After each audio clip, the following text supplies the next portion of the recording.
Então, vamos apresentar aqui mais um aspirador fabricado aqui na Maracel.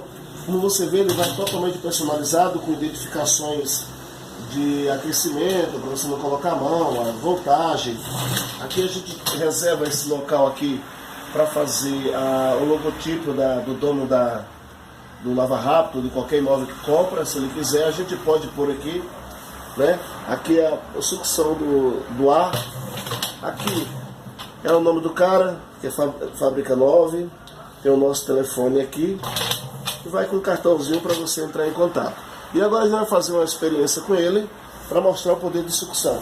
Ele vai com 2 motores Electrolux, cada um com 1.100 watts. É uma potência muito boa. E vamos testar. Vamos lá.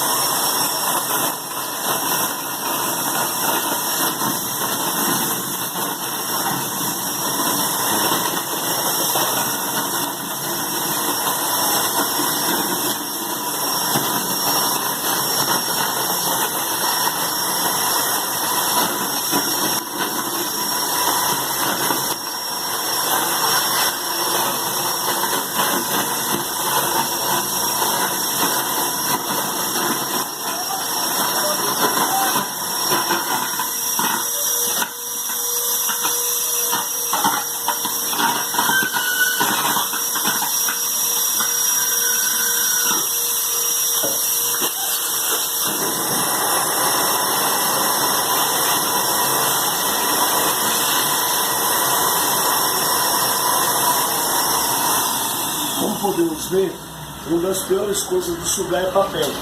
A gente fez questão de mostrar para você papel, para falar para você o que acontece na hora de aspirar. Nós vamos desmontar aqui para você ver como o rapaz se encontra.